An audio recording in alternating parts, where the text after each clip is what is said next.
हरियाणा के हमारे ग्रामवासियों, आज का दिन बहुत विशेष है। विशेष इस नाते से है कि जिसकी चर्चा आज हम कर रहे हैं, ये काम भी बहुत विशेष हुआ है, क्योंकि एक समय ऐसा था कि घर हमारा लेकिन हम मालिक नहीं, ऐसी प्रथा में से हम सदियों से निकल रहे हैं। लेकिन हम लोगों ने सत्ता संभालते ही जब इस विषय का ध्यान किया तो ध्यान में आया, एक गांव के अंदर जहां हम रहते हैं उसमें एक लाल डोरा नाम का एक प्रावधान था।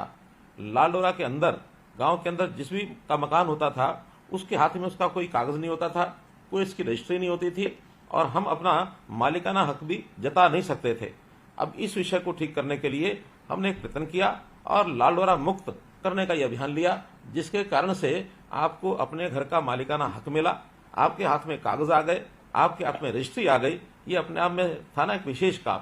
तो इसलिए इस विशेष काम में आज आप विशेष लाभार्थी जिनसे हो रही है ये विशेष चर्चा। तो इस विशेष चर्चा का मैं इस प्रकार से कहूंगा कि भले देश हमारा 1947 15 अगस्त को आजाद हो गया था, लेकिन बहुत से ऐसे कानून जो अंग्रेजी शासन के कानून लगातार चले आ रहे थे, उनसे हमको बहुत कानूनों की आजादी अब धीरे धीरे मिल रही है। कई कानून तो आज भी ऐसे हैं जिनसे आजादी लेना भी बाकी है, लेकिन ये जो लाल डोरा का कानून जो था, इस कानून से हमने आजादी पाई। तो एक प्रकार का ये आजादी पाने का ही एक अगला प्रसंग ऐसा मैं ध्यान करता हूं। मैं आपको बताना चाहूंगा कि हमने वर्ष 2019 में विधानसभा के चुनाव के दौरान अपने चुनावी घोषणा पत्र में यह वादा किया था कि हम लाल डोरा के अंदर जो भी मकान है लोगों के, उनको उनका मालिकाना हक दिलाएंगे, उनको उनका प्रॉपर्टी रिकॉर्ड जो है वो दर्ज कराएंगे। और हमने ये जो दायित्व है इसको पूरा किया। और जब इसके बाद 25 दिसंबर को इस वायदों को पूरा करने के लिए हम आगे बढ़े और हमने 26 जनवरी 2020 को जिला करनाल का गांव सिरसी, वहां से ये पहला कार्यक्रम ये लॉन्च किया और एक व्यक्ति को प्रधानमंत्री जी ने स्वयं उनके हाथ में रजिस्ट्री दी। और प्रधानमंत्री जी को भी जब ये पता लगा कि हमने ऐसा कोई लाल डोरा मुक्त अभियान चलाया है, तो उनको यह बहुत अच्छा लगा और उन्होंने अपने हाथ से इस योजना को स्वामित्व का नाम देकर के और सबसे पहला लाभार्थी सिरसी गांव का उनके हाथ में रजिस्ट्री दी। न केवल इतना ही किया, बल्कि इस योजना को पूरे देश में लागू करने का भी एक प्रावधान उन्होंने बनाया। बहुत से प्रदेश इसको लागू कर चुके हैं। जब तक ये लागू नहीं था, बहुत समस्याएं हमारे सामने आती थी। गांव के अंदर पड़ोसी का झगड़ा होता था, हमारे प्लॉट और मकान की जो रजिस्ट्री नहीं होती थी, इसके कारण से मकान का कोई हम ऋण भी नहीं ले सकते थे। हम इस मालिकाना हक पर को जताने के लिए कई बार पड़ोसी से झगड़ बैठते थे, कभी परिवार के अंदर लड़ाई झगड़े होते थे। हमारे जो कोर्ट्स में जितने भी केस चलते हैं उनमें इसी प्रकार के जमीनों के झगड़े ये बहुत अधिक होते थे। कोई धोखे से कब्जा कर लेता था, कहीं कहीं तो हमें निशानदेही आदि के विषय को लेकर के भी पड़ोसी से भी कई बार झगड़ा होता, उससे बातचीत खत्म हो जाती थी, हमारा भाईचारा समाप्त हो जाता था। तो इस भाईचारे को समाप्त होते हुए देखते हुए हमें जो समस्याएं आई, तब इस योजना को जैसे हमने लागू किया, तो इस योजना के लागू करते ही सब चीजें एक योजना से ही एक झटके में समाप्त हो गई, झगड़े खत्म हो गए, मालिकाना मिल गया। तो इस प्रकार से एक लाभदायक योजना हमने इसको चालू किया है। मैं आपको बताना चाहूंगा कि 6260 गांव हरियाणा के गांव हैं, जिसमें 25,17,000 ये प्रॉपर्टी कार्ड ये बनाने के लिए हमने उसकी निशानदेही करा करके अंतिम रूप दिया है। और अभी तक उनमें से 24,51,000 कार्ड धारकों को ये कार्ड मालिकों को ये कार्ड दिए भी जा चुके हैं और इन सबको परिवार पहचान पत्र के साथ जोड़ा गया है। और इन कार्डों के वितरण के बाद अब हमारे राजस्व विभाग ने रजिस्ट्री करनी शुरू की है। 4,62,000 संपत्तियों की ये रजिस्ट्री अब तक हो चुकी है। तो इस प्रकार से इस काम को हमने अंजाम दिया है। और इसके अंदर लाल डोरा के अंदर की भूमि और संपत्ति का रिकॉर्ड तो सही रहेगा, मालिकाना हक में भी कोई विवाद नहीं होगा और हमें लोन भी मिल सकेगा। हम अपने घर को बेचते हैं तो उसका रेट भी, उसके दाम भी अच्छे मिलेंगे। तो ये सब विषय हुए हैं। हमें अगर इसकी फर्द लेनी होगी तो इस फर्द को भी ऑनलाइन हम ले पाएंगे। जमीन की फर्द को ऑनलाइन किया है, जिस फर्द के लिए हमको पटवारी के, हमको तहसीलदार के चक्कर काटने पड़ते थे। अब न पटवारी के पास जाना होगा, न तहसीलदार के पास जाना होगा। एक क्लिक बटन CSC पर हम जाएंगे, फर्द ऑनलाइन ले लेंगे, तो उस फर्द का हम उपयोग कर पाएंगे। इसी प्रकार का शहरों में भी हमने प्रॉपर्टी जो है, उनकी संपत्ति जो है, वहां भी एक प्रॉपर्टी ID ये हमने बनाई है। और उस प्रॉपर्टी ID बनने के बाद शहर के वो सब नागरिक भी बहुत से विषयों से जो उनके झगड़े के कारण बनते थे, उन झगड़ों में से बच निकले हैं और शहरों की प्रॉपर्टी के दाम भी उससे बढ़ गए हैं। हमने बहुत से और इस प्रकार के काम किए हैं जो हमारे सबके जीवन को सुखी जिन्होंने किया है। और खास करके अगर मैं कहूं कि हमारे जो लड़ाई झगड़े, हमारे जो कोर्ट के अंदर चल रहे जो ऐसे विवाद होते थे, कभी कभी तो हमें ध्यान में है कि कोई एक झगड़ा सब तहसीलदार से शुरू हुआ, नायब तहसीलदार, उसके बाद वो तहसीलदार को भेजता है, तहसीलदार आगे डीआरओ डिप्टी कमिश्नर उसको भेजता है, फिर वो कमिश्नर को भेजता है, कभी कभी एफसीआर तक पहुंच जाता है।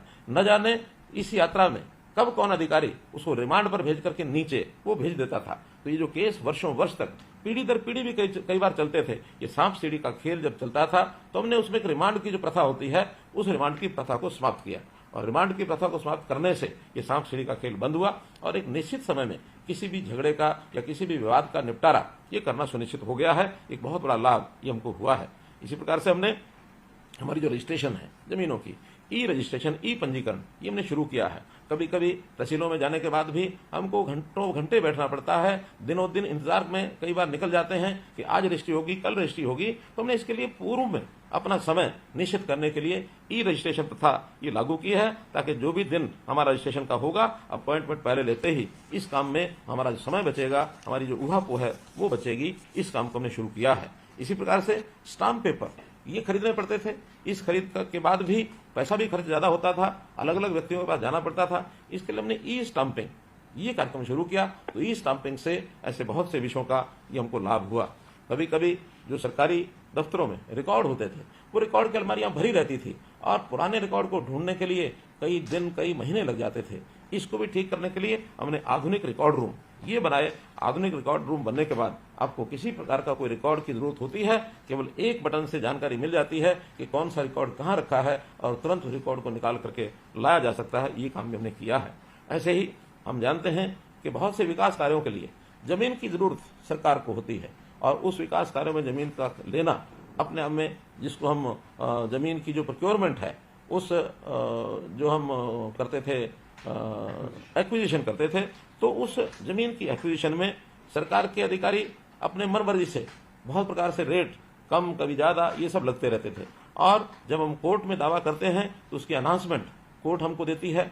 हमें कई बार लगता है कि बहुत कम पैसा मिला है और जहां खरीदी जाती है वो विभाग कहते हैं हमको ज्यादा पैसा खर्च करना पड़ा है। तो ये झगड़े भी बहुत हमारे चले हैं, नीचे कोर्ट से लेकर के सुप्रीम कोर्ट तक, और इसके कारण से बहुत से विवाद ये बने हुए हैं। पुराने समय की जो रिक्वेजिशन की हमने एक्विजिशन की है, उस एक्विजिशन के आज भी कई विवाद कोर्ट्स में लंबित पड़े हैं।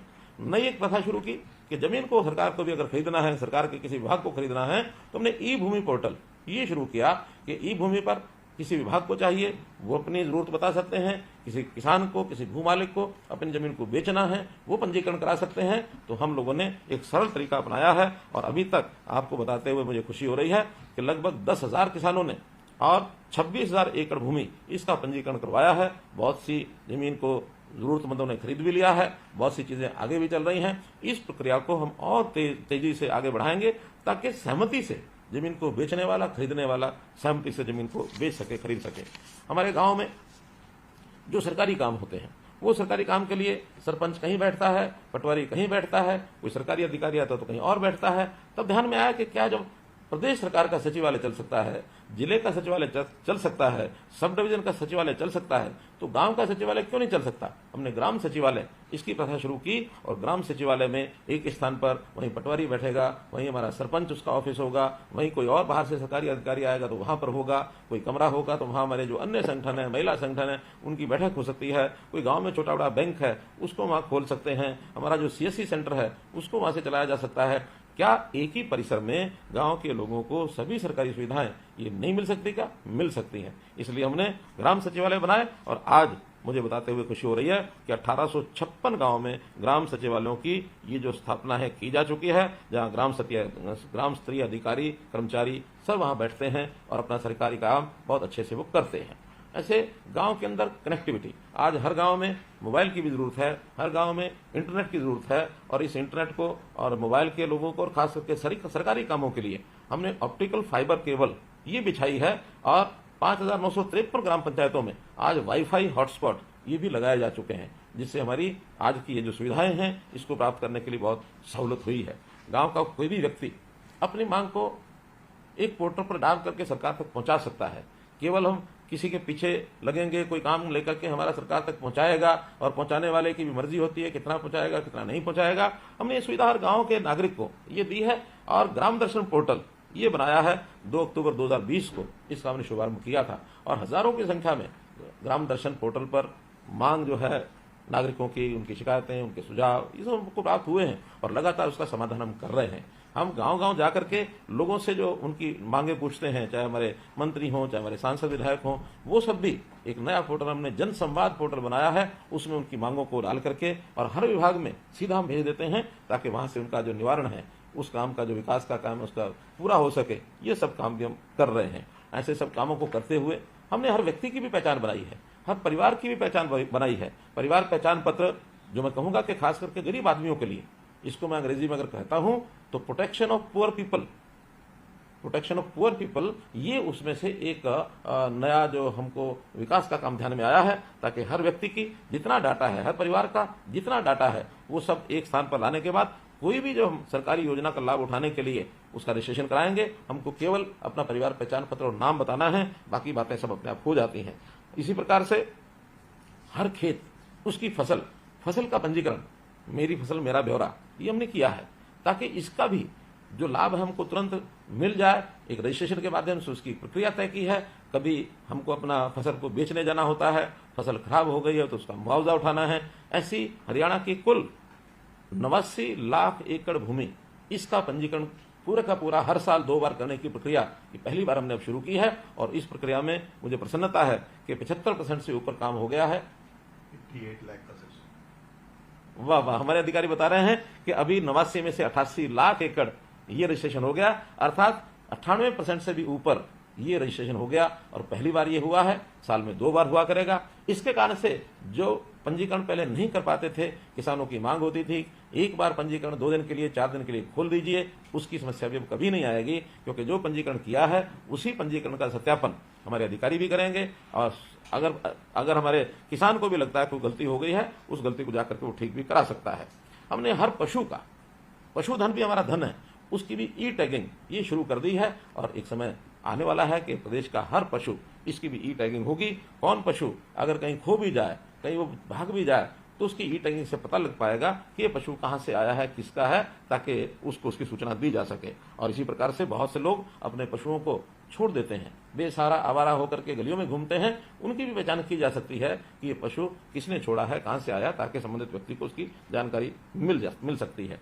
ये सारी बातें हमने हर दिन के बहुत सी चीजों में, हमारे लेन देन, हमारी सरकारी स्कीम, उसका लाभ, ये सब उठाने के लिए किए गए हैं, और बहुत बड़ा काम है, पिछले कुछ वर्षों से शुरू हुआ है। बहुत जल्दी इसको एक सुनिश्चित लाभ उठाने के लिए इसको पूर्ण रूप दिया जाएगा। हाँ, इतने बड़े काम में ये स्वाभाविक है, कुछ त्रुटियां, कुछ कमियां ये भी रहती हैं, तो ऐसी त्रुटियों और कमियों को ठीक करने के लिए भी हमने बहुत सा पुख्ता इंतजाम किया है। आपकी कोई भी कमी कहीं रह जाती है, उसको जो व्यवस्था बताई गई है, उस व्यवस्था में वो भी एक पोर्टल के माध्यम से होगी, वो भी हमारे जितने सरकारी कार्यालय हैं उनके माध्यम से वहां दर्ज कराया जा सकता है। और हमारी कोशिश रहती है, हमारा प्रयत्न रहता है कि शीघ्र अतिशीघ्र उस त्रुटि को ठीक किया जाए, ताकि किसी का भी लाभ ये उसको मिल सके।